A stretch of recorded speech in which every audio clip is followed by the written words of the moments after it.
नमस्कार दोस्तों, स्वागत है आप सभी का इंडिया 24 लाइव न्यूज में। नीरज चोपड़ा ने वर्ल्ड एथलेटिक्स चैंपियनशिप में लहराया परचम, पीएम मोदी ने दी बधाई। भारत के javelin throw athlete Neeraj Chopra ने यूजीन में आयोजित हुई वर्ल्ड एथलेटिक्स चैंपियनशिप 2022 में सिल्वर मेडल अपने नाम किया। 19 साल बाद इस प्रतियोगिता में भारत को कोई पदक मिला। नीरज गोल्ड से जरूर चूके, लेकिन टोक्यो ओलंपिक के गोल्ड मेडलिस्ट ने इतिहास रचते हुए अपना पहला वर्ल्ड चैंपियनशिप मेडल जीता। इस मौके पर देश के प्रधानमंत्री श्री नरेंद्र मोदी ने भी नीरज चोपड़ा के लिए ट्वीट किया और उन्हें बधाई दी। प्रधानमंत्री मोदी ने ट्वीट करते हुए लिखा कि हमारे सबसे प्रतिभावान खिलाड़ियों में से एक नीरज चोपड़ा की महान उपलब्धि, विश्व चैंपियनशिप में रजत पदक जीतने पर नीरज चोपड़ा को बधाई। उन्होंने आगे लिखा, भारतीय खेलों के लिए ये खास पल है, आगामी टूर्नामेंटों के लिए नीरज को शुभकामनाएं। गौरतलब है कि नीरज चोपड़ा ने पिछले साल टोक्यो ओलंपिक में स्वर्ण पदक जीता था और निशानेबाज अभिनव बिंद्रा के बाद ओलंपिक की व्यक्तिगत स्पर्धा में स्वर्ण जीतने वाले वह पहले भारतीय हैं। मौत के मुंह में पहुंची बेटी, मां वेब सीरीज देखती रही। ड्रग्स की तरह लत लोग एक बार में देख लेते हैं 8 से 10 घंटे। बॉलीवुड को बदनाम करने वाले एमडी ड्रग्स के बारे में तो आपने सुना ही होगा। ये वो नशा है जिसका असर बॉडी में 48 घंटे रहता है और लाखों लोग इसके शिकार हैं। लेकिन इन दिनों लोग हॉलीवुड बॉलीवुड के परोसे नए ड्रग्स का शिकार हो रहे हैं। ये है ओटीटी प्लेटफॉर्म्स पर वेब सीरीज देखने का नशा। इस लत को बिंज वॉचिंग भी कहते हैं। इसमें एक बार कोई वेब सीरीज देखना शुरू करता है तो जब तक क्लाइमैक्स न आ जाए स्क्रीन से नजरें नहीं हटती। ऐसा ही एक मामला जयपुर में आया है, जहां ये 3 महीने की बच्ची 8 घंटे बुखार में तड़पती रही, लेकिन ओटीटी पर वेब सीरीज देखने में बिजी मां को इसका एहसास तक नहीं हुआ। सही वक्त पर पिता नहीं पहुंचता तो हाई फीवर से मासूम की मौत तक हो सकती थी। छपरा में पटाखा फैक्ट्री में ब्लास्ट, धमाके से 5 लोगों की मौत, 3 मंजिला मकान ढहा, कुछ और के दबे होने की आशंका।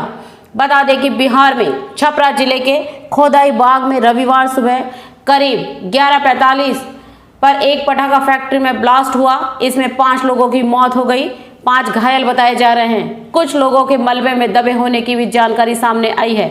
धमाका इतना जोरदार था कि यह फैक्ट्री जिस 3 मंजिला मकान में चलाई जा रही थी वह पूरी तरह ध्वस्त हो गया। स्थानीय लोगों का कहना है कि धमाके की आवाज करीब 3 किलोमीटर तक सुनाई गई। ब्लास्ट मस्जिद के पास स्थित मोहम्मद रियाजू मियाँ के घर हुआ। लोगों के मुताबिक रियाजू मियाँ आतिशबाजी के लिए पटाखे बनाता है। वह शादी विवाह सहित अन्य खुशी के मौके पर आतिशबाजी के लिए पटाखे बेचता है। 1962 के युद्ध पर बोले राजनाथ सिंह, पंडित नेहरू की आलोचना नहीं कर सकता, नीति गलत हो सकती है, नियत नहीं। केंद्रीय रक्षा मंत्री राजनाथ सिंह रविवार को कारगिल विजय दिवस से पहले जम्मू पहुंचे थे। इस मौके पर उन्होंने उन जवानों की शहादत को याद किया जिन्होंने 1999 के युद्ध में अपनी जान दे दी थी। शहीदों के परिवारों को संबोधित करते हुए रक्षा मंत्री ने कहा, मैं उन सभी जवानों को याद करता हूं जिन्होंने देश की सेवा में अपनी जान कुर्बान कर दी। हमारी सेना के जवानों ने जब भी जरूरत पड़ी है अपना सर्वोच्च बलिदान दिया है। मैं उन सभी जवानों को नमन करता हूं जिन्होंने 1999 के युद्ध में अपना बलिदान दिया। इस कार्यक्रम में बोलते हुए रक्षा मंत्री ने देश के पहले प्रधानमंत्री पंडित जवाहरलाल नेहरू का जिक्र किया। 1962 के युद्ध की बात करते हुए राजनाथ सिंह ने कहा, 1962 में चीन ने लद्दाख में हमारी जमीन पर कब्जा कर लिया। उस वक्त पंडित जवाहरलाल नेहरू प्रधानमंत्री थे। उनकी नीयत पर सवाल नहीं उठाया जा सकता। किसी प्रधानमंत्री की नीयत में खोट नहीं हो सकती, लेकिन यह बात नीतियों पर नहीं लागू होती। हालांकि अब भारत दुनिया के ताकतवर देशों में है। दिल्ली और केंद्र सरकार में बड़ी तनातनी, आपका आरोप, पुलिस ने फाड़े केजरीवाल के पोस्टर, जबरन लगाए पीएम वाले बैनर। दिल्ली और केंद्र सरकार के बीच जारी तनातनी कम होने का नाम नहीं ले रही है। अब दिल्ली के पर्यावरण मंत्री गोपाल राय ने रविवार को कहा कि दिल्ली के मुख्यमंत्री अरविंद केजरीवाल वन महोत्सव कार्यक्रम में हिस्सा नहीं लेंगे क्योंकि इसका राजनीतिकरण कर दिया गया है। उन्होंने कहा कि नरेंद्र मोदी के नेतृत्व वाली केंद्र सरकार ने असोला वन्यजीव अभ्यारण्य के कार्यक्रम को हाईजैक करने की कोशिश की है। दिल्ली पुलिस ने शनिवार रात को कार्यक्रम स्थल पर प्रधानमंत्री की तस्वीरों वाले बैनर लगाए हैं। एक प्रेस कॉन्फ्रेंस को संबोधित करते हुए राय ने कहा कि दिल्ली पुलिस ने ऐसा प्रधानमंत्री कार्यालय से मिले निर्देश पर किया। राय ने कहा, बीती रात दिल्ली पुलिस कार्यक्रम स्थल पर पहुंची और पूरे इलाके को अपने कब्जे में ले लिया। उन्होंने जबरन पीएम मोदी की तस्वीरों वाले बैनर लगाए और आप सरकार के बैनर फाड़ दिए। दिल्ली पुलिस ने लोगों को भी मोदी की तस्वीरों वाले बैनरों को नहीं छूने की चेतावनी दी है। हिमाचल के युवाओं को गिरफ्त में ले रहा अफगानी ड्रग्स रोकने को पुलिस ने बनाया महिला मंडल वाला प्लान। हिमाचल प्रदेश में जैसे जैसे युवा पीढ़ी में सिंथेटिक ड्रग चिट्टा का प्रयोग बढ़ता जा रहा है, वैसे वैसे पुलिस की टेंशन भी बढ़ती जा रही है। अब पुलिस ने इस पर रोक लगाने के लिए बड़ा प्लान बनाया है। पुलिस नशे के इस्तेमाल को रोकने के लिए महिला मंडलों की मदद लेगी। राज्य पुलिस और सीआईडी से जुड़े सूत्रों के अनुसार पिछले 6 महीने में ड्रग्स की बरामदगी से पता चला है कि प्रदेश में हेरोइन का उपयोग बढ़ रहा है। हालांकि हेरोइन की तुलना में चिट्टा सस्ता होता है, जिसके कारण नशे के आदी लोग इसका ज़्यादा इस्तेमाल कर रहे हैं। जांच में सामने आया है कि हिमाचल प्रदेश समेत उत्तर भारत के कई राज्यों में यह ड्रग्स अफगानिस्तान से बंदरगाहों के जरिए लाकर बेचा जा रहा है। चूँकि हेरोइन बहुत महंगी होती है, इसलिए केमिकल से तैयार किया गया इसका पतला संस्करण चिट्टा नशेड़ियों को सस्ते दामों पर बेचा जा रहा है। चिट्टा के बढ़ते प्रचलन के बीच अब पुलिस महिला मंडलों की मदद लेगी।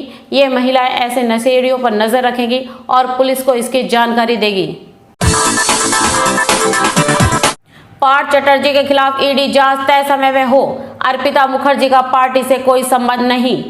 तृणमूल कांग्रेस ने गिरफ्तार किए गए पश्चिम बंगाल के मंत्री पार्थ चटर्जी के खिलाफ प्रवर्तन निदेशालय के मामले में समयबद्ध तरीके से जांच किए जाने की रविवार को मांग की और कहा कि यदि किसी नेता ने कुछ गलत किया है तो पार्टी राजनीतिक रूप से उसमें हस्तक्षेप नहीं करेगी।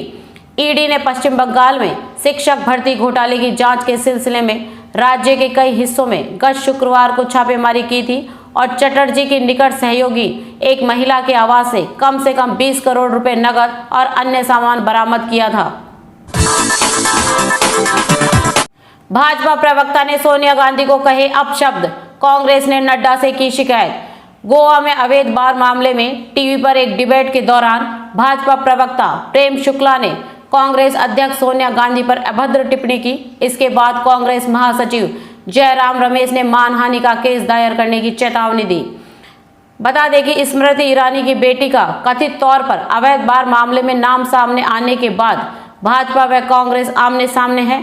अब भाजपा प्रवक्ता प्रेम शुक्ला ने सोनिया गांधी के खिलाफ अमर्यादित बयान दिया है, जिस पर कांग्रेस ने कड़ी आपत्ति जताई है। कांग्रेस ने भाजपा अध्यक्ष जेपी नड्डा को पत्र लिखकर इसकी शिकायत की है और माफी मांगने की मांग की है। दरअसल गोवा में अवैध बार मामले में टीवी पर एक डिबेट के दौरान भाजपा प्रवक्ता प्रेम शुक्ला ने कांग्रेस अध्यक्ष सोनिया गांधी पर अभद्र टिप्पणी की। इसके बाद कांग्रेस महासचिव जयराम रमेश ने मानहानि का केस दायर करने की चेतावनी दी है। उन्होंने कहा, भविष्य में इस तरह की भाषा का प्रयोग किए जाने पर मानहानि का केस दर्ज करवाया जाएगा। कॉर्प्स कमांडर स्तर की बातचीत के बीच ड्रैगन की नई चाल। एलएसी के पास उड़ान भर रहे चीनी लड़ाकू विमान। आईएएफ प्रमुख एयर चीफ मार्शल विवेक राम चौधरी ने हाल ही में बताया था कि जब भी चीनी विमान या रिमोट से पायलट एयरक्राफ्ट सिस्टम एलएसी के करीब आते हैं तो हम अपने लड़ाकू विमानों के जरिए उन्हें करारा जवाब देते हैं। बता दें कि भारत और चीन की सेनाओं के बीच हाल ही में कॉर्प्स कमांडर लेवल की बातचीत के बाद भी पड़ोसी देश अपनी हरकतों से बाज नहीं आ रहा है। बताया जा रहा है कि चीन लाइन ऑफ एक्चुअल कंट्रोल के पास पूर्वी लद्दाख में भारतीय सेना को उकसाने की कोशिश कर रहा है। चीन के लड़ाकू विमान आए दिन सीमा के पास से उड़ान भर रहे हैं।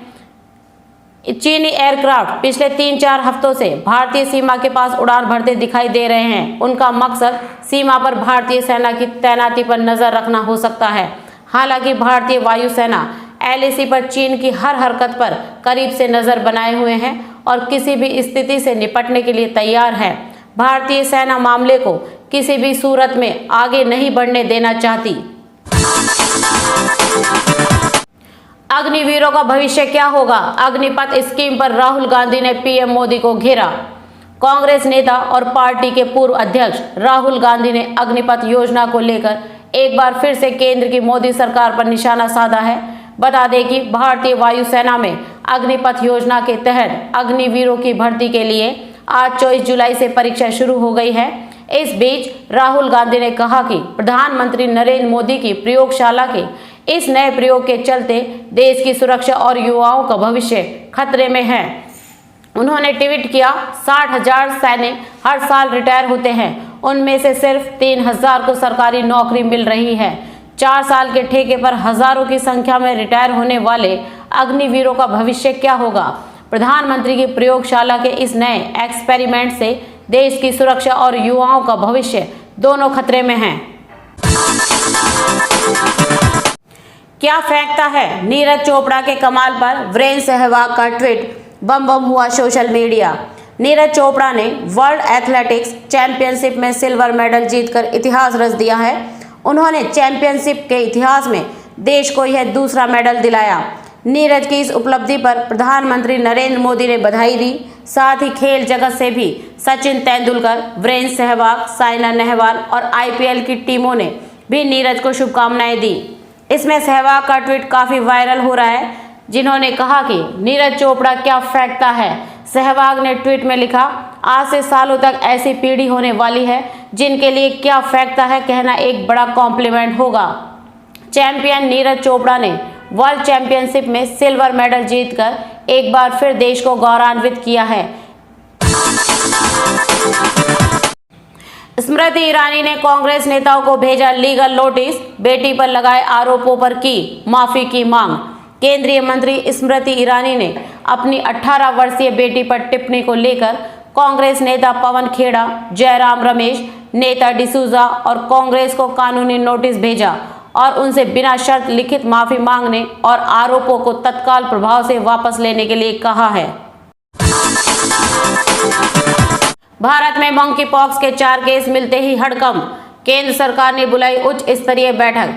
भारत में अकेले जुलाई में ही मंकी पॉक्स संक्रमितों का आंकड़ा बढ़कर 4 पहुंच गया है। रविवार को दिल्ली में भी एक संक्रमित मिलने से अब पूरे देश में हड़कंप मच गया है। इस बीच केंद्र सरकार ने मंकी पॉक्स केसों की बढ़ती संख्या को देखते हुए एक उच्च स्तरीय बैठक बुलाई है। पीटीआई के सूत्रों के मुताबिक इस बैठक की अध्यक्षता स्वास्थ्य एवं विज्ञान मामलों के महानिदेशक कर रहे हैं। इस बैठक में स्वास्थ्य मंत्रालय के अधिकारियों के अलावा राष्ट्रीय रोग नियंत्रण केंद्र और आईसीएमआर के अधिकारी भी शामिल रहे। गौरतलब है कि दिल्ली में आज 31 वर्षीय व्यक्ति मंकी पॉक्स से संक्रमित निकला। चौंकाने वाली बात यह है कि उसका कोई यात्रा इतिहास नहीं है।